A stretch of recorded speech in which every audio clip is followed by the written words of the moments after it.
Have you ever been so sick that you started to hallucinate?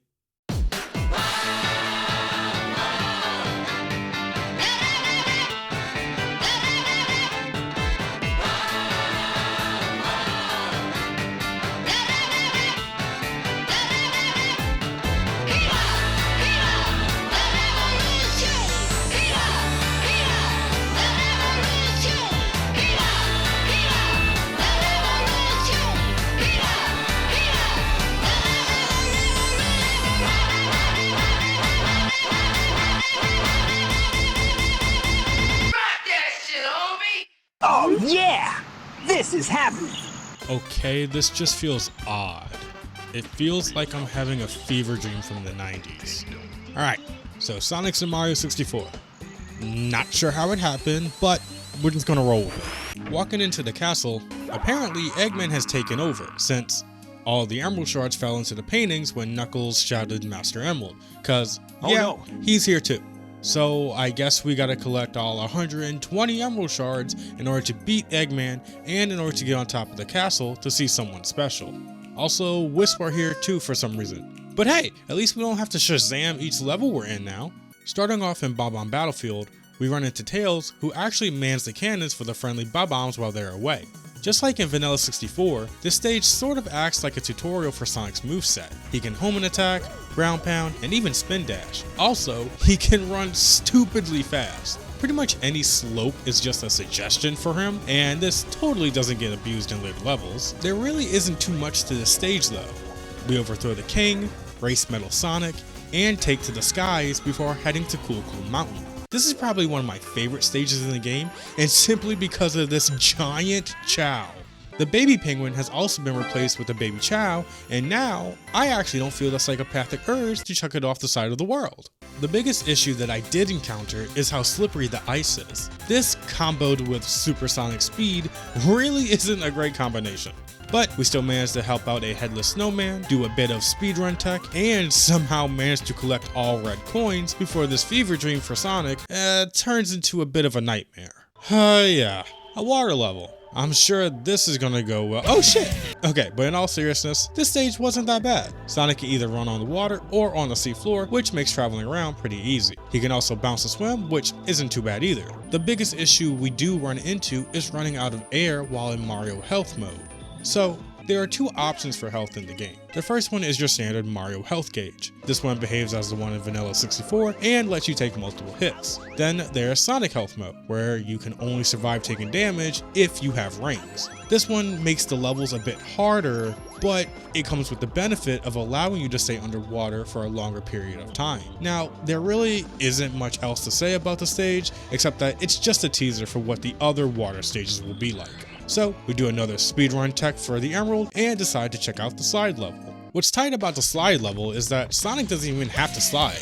He can just run down it. Although we can easily skip the entire level by sliding off the top and onto the bottom section. So we just do this twice for both Emerald Shards and make our way into Whomps. This stage is actually really fun because of how much of it you can just skip. You can run up this slope to King Whomp, ground pound to reach the elevator, and use this slope to reach the shard in the alcove. Totally doesn't get abused in later levels. And yes, I tried cannonless and couldn't get it to work. Now in Dark World, we really get to see how clumsy this little blue hedgehog is. He's just too fast to platform. So the one thing that we gotta do is take things slow, and let's be honest, who wants to go slow in a Sonic game? Wait, now facing off against... Okay, now that's just sick looking. The gameplay here is pretty much the same as Vanilla 64, except Sonic moves at Mach speeds. This, combined with the little slide he does after running, makes things pretty tricky. But if you can time it correctly, then you can instantly grab Mecha Bowser's tail and toss him into a bomb in order to obtain the key to the basement. But before we go down there, we of course have to check out the courtyard. Just like old times. BBH is also a pretty interesting level. It plays normally like Vanilla 64, but without the childhood trauma from the music, especially the carousel music. Now in the basement, we can capture this bunny for a quick emerald shard before hopping into lethal lava land. Just like with Dark World, any precise platforming is going to be a hassle for us. This is especially true for the log ride and inside the volcano. Luckily though, we can damage boost with Mario health to reach both platforms, which is pretty awesome. The bullies are also not an issue since we can just homing attack them off the platforms and grab the emerald shards. Shifting Sandland is also a very awkward level because of the quicksand, but it's also pretty good. My favorite shard of this level was the one on the pyramid because you can just straight up run and grab it. Also, we can skip the chaos inside the pyramid by just parkouring into the boss room. The boss fight here isn't too difficult either. Just give Eggman's robotic hands a few love taps and call it a day, before talking with Chaos Chow for another shard. Hazy Maze also wasn't too difficult. If you know the layout, then you'll be fine for the most part. The biggest skips that we can do here are by running on the water to get the shard in the middle of the island, and by stepping on the button underwater to unlock the cave's door. Normally we would need the metal cap, but this time, it was entirely optional. Sonic does look pretty radical with it though. Dire Dire Docks was one of those levels that you kinda just wanted to get over with. Everything just felt very awkward because Sonic can't swim, and I was having a lot of trouble with the camera. This made collecting the manta ray rings a giant pain because I couldn't see where they were for most of the time. It also felt like either the hitboxes were off or my own depth perception was off because I could have sworn I was touching the rings and it just wasn't registering. But we finally managed to collect them all and grab the emerald shard. The next one that was a big pain was the red coins, but we don't have to worry about them until after Fire Sea since the sub doesn't disappear until then. We can kinda just brute force our way through this level with Mario health until we reach Eggman. He can now flip the stage, but that's still not a problem. So we just chuck him into a bomb, grab the key, collect the reds and DDR, and make our way upstairs. Now, this is where the stages really begin to get difficult. Tall Tall Mountain just feels too small for how fast Sonic can go. I had to either take things really slow in order to stay on the platform, or just break the level entirely by running up the slopes. Ironically enough though, trying to catch this damn monkey took the longest time. Tiny Huge Island wasn't too bad, it's just not one of my favorites. We defeat some giant piranha plants for an emerald shard, battle against a giant caterpillar, and face off against Metal Sonic, who literally just dies. Like, I'm serious, he just yeeted himself off the edge. He's dead now. I had to restart the level because he was too dead to give me the emerald shard. Snowman's Land was pretty fun and easy though. Just jump into some ice, beat a bully, and slip past a snowman and call it a day. While upstairs, we do run into Cream and Cheese, who aren't too happy with us for some reason. But hey, Cheese gives us another emerald shard, so things can't be that bad. The last stage we have before heading up to the 4th floor is Wet Dry World, and it's still pretty off-putting.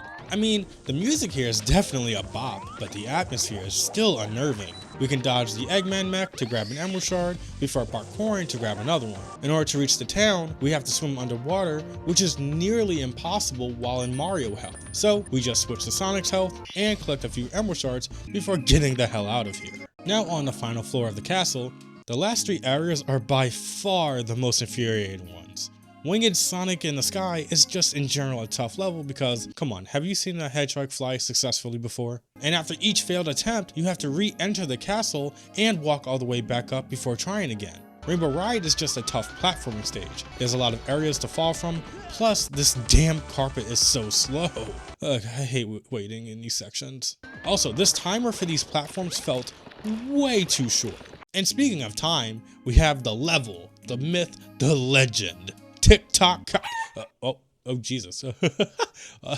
Well, goddamn, that's a bit of a flurry if I've ever heard one. This stage was definitely the most difficult stage because of all the platforming. I either kept going too fast and falling off, or just missing platforms entirely. I did manage to collect all the red coins though, before then falling off the platform. Thankfully, I was able to grab all emerald shards somehow, and now we just have Eggman left to deal with. Which is what I would love to say, but I forgot to collect 100 rings in some areas. Look, I just got them enough stages to get all the Chaos Emeralds so I could get Super Sonic and called it a day, okay? So after backtracking to get those emeralds, now we're finally on to the last stage. There's some red coins here and some difficult platforming, but that's fine. Past levels prepared us for this. So we grabbed the final shard, heading to the Warp Ring to fight Eggman. This time around, he improved his mecha to be able to take 3 hits, which still isn't a problem of course, but it gets incredibly difficult when the stage falls apart. But after multiple tries, we finally get the last hit, defeating Eggman once and for all,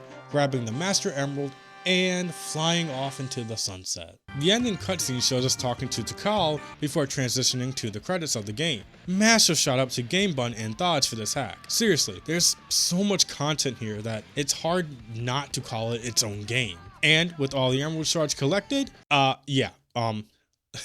so I forgot to get the 100 rings in Snowman's Land, so I hurry up and did that. We can now see what fun-loving character is on top of the castle. Oh, god damn it.